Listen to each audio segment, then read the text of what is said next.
ജഗന്റെ വീട്ടുകാരൊക്കെ എങ്ങനെയാ മോളോട്? നല്ല സ്നേഹമാണോ? ആ അയ്യോ, ഞാൻ അച്ഛമ്മയ്ക്ക് ചായ കൊടുത്തില്ല. ഞാനിതേ ഇപ്പൊ വരാം. അവിടെ നിൽക്ക.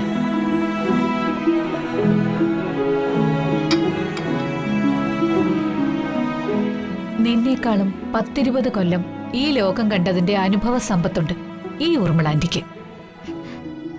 നീ എന്റെ ചോദ്യങ്ങളിൽ നിന്ന് ഒളിച്ചോടാൻ ശ്രമിക്കുക. പറയ്, എന്താ മോളെ പ്രശ്നം? ഒന്നുമില്ല ആന്റി.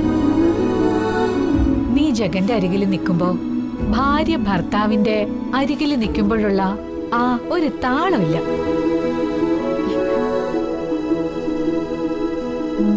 എന്താ മോളെ നീ ഇപ്പോഴും? ആന്റി, എനിക്കിപ്പോഴും ജഗനെ ഭർത്താവായി അംഗീകരിക്കാൻ കഴിഞ്ഞിട്ടില്ല.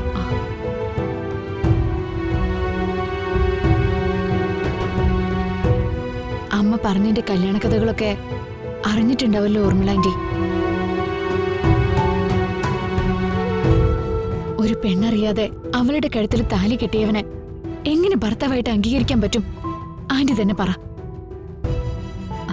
മോളെ, മോള് പറയുന്നതിനെ ആന്റി എതിർക്കുകയാണെന്ന് വിചാരിക്കരുത്. ജഗൻ നിന്റെ കഴുത്തിൽ താലി കെട്ടിയത് നിന്റെ പണമോ പദവിയോ മോഹിച്ചിട്ടല്ല. നിന്നെ അവൻ അത്രയധികം ഇഷ്ടപ്പെട്ടിട്ടാ. ഏത് വിധേനയും നിന്നെ സ്വന്തമാക്കണമെന്ന് വിചാരിച്ചിട്ട് മാത്ര. അങ്ങനെയുള്ള അവനെ ഭർത്താവായി നീ അംഗീകരിക്കണം. എന്റെ കഴുത്തിൽ താലി കെട്ടിയ സ്ഥിതിക്കും വീട്ടുകാര് ജഗനെ അംഗീകരിച്ച സ്ഥിതിക്കും ഞാനൊരു ഭാര്യയുടെ വേഷം കെട്ടുന്നുണ്ടല്ലോ ഊർമിള ആന്റി. ചായമിട്ടാടി പൂർത്തിയാക്കാൻ പറ്റാത്തതാണ് മോളെ ജീവിതം. നീ ജഗനെ ഭർത്താവായി കണ്ട് ഇനി സ്നേഹിക്കാനും അംഗീകരിക്കാനും തുടങ്ങണം. തുടങ്ങിയേ പറ്റൂ. ഞാൻ അറിയുന്ന ജഗൻ നല്ലവനാ. ആരെയും സ്നേഹിക്കാൻ മനസ്സുള്ളവനാ. എല്ലാവരുടെയും വിഷമങ്ങൾ മനസ്സിലാക്കാൻ കഴിവുള്ളവനാ. അങ്ങനെയുള്ള ജഗന് അവൻ ഇഷ്ടപ്പെട്ട് താലി കെട്ടിയ പെണ്ണിനെ സ്നേഹിക്കാനും സംരക്ഷിക്കാനുമാണോ പാട്?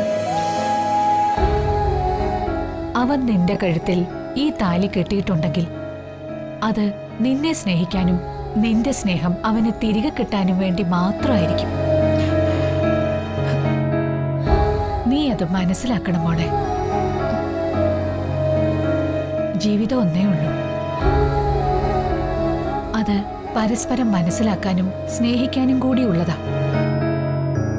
വെറുതെ പരസ്പരം പഴിചാരി ജീവിച്ചിങ്ങനെ തീർക്കാനുള്ളതൊന്നും അല്ല.